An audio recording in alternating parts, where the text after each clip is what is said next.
It is a historical fact that the Persian Empire was one of the largest empires in history, covering more land than any other empire before or after it.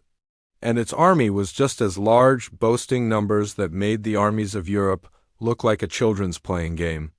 But despite their numerical superiority, the Persians would suffer some crushing defeats at the hands of tiny city-state armies. And today we will uncover one of those battles where 300 men defied an entire nation. This is the story of the Battle of Thermopylae. The story begins with the rise of a man named Leonidas, who around 481 BC became the king of Sparta. Now, Sparta was not like any other city-state in Greece. It had a unique form of government known as an oligarchy, which was run by two kings and an assembly of elders.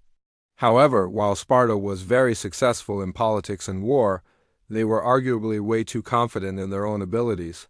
In fact, no other Greek city-state liked Sparta, as the Spartans always looked down on everyone else and were extremely xenophobic. Nevertheless, when the Persian Empire began to encroach upon the Greek city-states, all previous rivalries were forgotten, and Sparta took the lead in organizing resistance. As we talked about in our last video, the Persians were led by a man named Xerxes, who wanted to conquer the whole of Greece. And thus he assembled a massive army. However, even though the Persians had set up camp near the Greek city of Thermopylae, which means hot gates, no one really took them seriously until something very unexpected happened. See, Leonidas wasn't exactly supposed to be leading the Spartan army. In fact, he only did so because he was a member of the Aegeid royal line, and the real commander was supposed to be his older brother, Cleomenes. But Cleomenes had recently broken a Spartan law, and so he was stripped of his command and banished from Sparta. And now Leonidas found himself taking charge of a small force of Spartan soldiers, who were originally meant to reinforce another army under the command of the Theban general. But he ended up going rogue and went to Thermopylae with only 300 soldiers. Now, while Leonidas's decision may have seemed foolish, he actually had a secret plan. You see, the Spartans had a natural advantage in this location, as the pass was only wide enough for a few thousand soldiers at most, which meant that they could easily block the pass and stop the Persians from advancing any further. And so Leonidas stationed his men and prepared to fight. Now, even though Leonidas's plan was sound, it required him to hold out for several days, which would stretch his supplies and his men thin.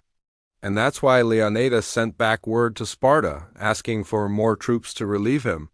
Meanwhile, as the sun rose, the Persians advanced into the pass.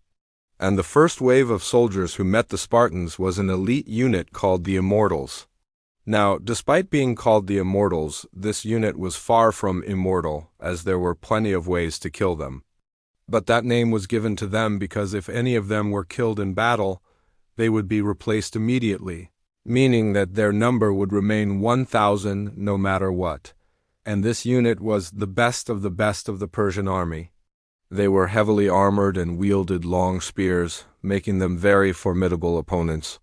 But despite the danger, the Spartans charged forward, shouting, "This is Sparta," as they hacked and slashed their way through the enemy. Leonidas fought alongside his men, wielding his trademark dory spear, which was longer than your average spear. And his courage inspired his men to fight with everything they had. They fought with such ferocity that the Persians couldn't advance even an inch. But even though the Persians were unable to break through, the Spartans' supplies were beginning to dwindle.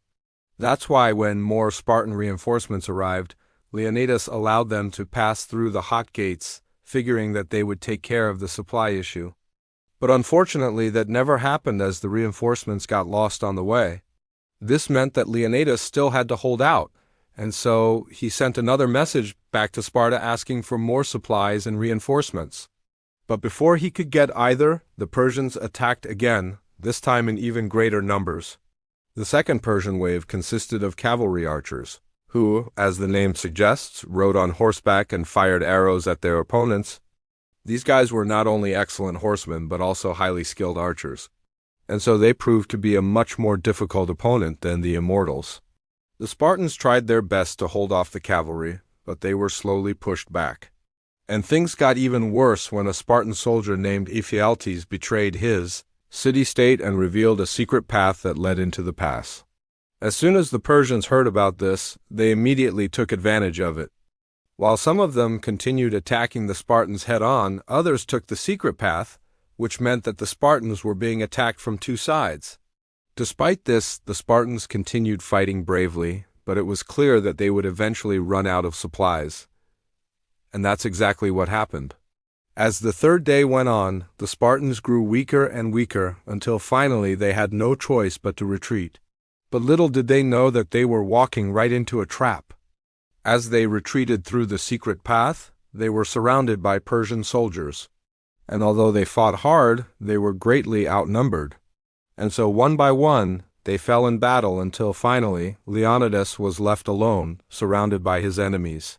Now, according to legend, Leonidas fought to his last breath, killing as many Persians as he could.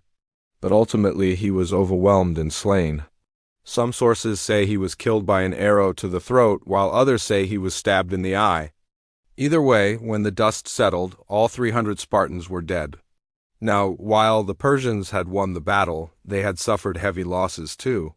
In fact, some sources claim that the Persians lost over 20,000 men. Now, even though the Spartans lost the battle, they won the war, as their sacrifice at Thermopylae gave the Greeks enough time to prepare for the coming Persian invasion. And it is said that when word reached Sparta of what had happened at Thermopylae, the surviving relatives of the 300 Spartans burst into tears. But then Leonidas's wife came up to them and said, "Why are you weeping? Your men died heroically in battle, and what is more glorious than that?" After hearing that, the Spartans stopped crying and instead held their heads high, proud of their city-state's warriors. So it is safe to say that the Spartans at Thermopylae were definitely heroes. However, we can't end this video without talking about the movie 300. I mean, how could we? It's the worst movie ever made, so let's dive in. First of all, let's talk about the acting, or lack thereof. Gerard Butler as Leonidas, what can you even say? He looks like he's having the time of his life chewing scenery, and I guess that's kind of impressive. But if you want to see what actual acting looks like, watch Rodrigo Santoro as Xerxes. It's like he's trying so hard to be menacing, but he just ends up looking ridiculous. And don't even get me started on Lena Headey as Gorgo. I mean, she has one job, to look worried and deliver exposition. And somehow she manages to do both of those things badly. The dialogue is terrible, the plot is predictable, the fight scenes are laughable, and the overall tone of the movie is just so over-the-top ridiculous that it is hard to take anything seriously. I mean, did the Spartans really charge into battle yelling, "This is Sparta"? No. Did Leonidas really carry his dory spear? No. Did Xerxes really have a ha-ha moment after defeating the Spartans? No, none of it is true. And yet this movie tries so hard to convince us otherwise. Overall, I rate this movie a solid 0 out of 10. If you want to watch a movie about the Battle of Thermopylae, I would recommend watching this documentary instead. Thanks for watching, and I'll see you in the next one.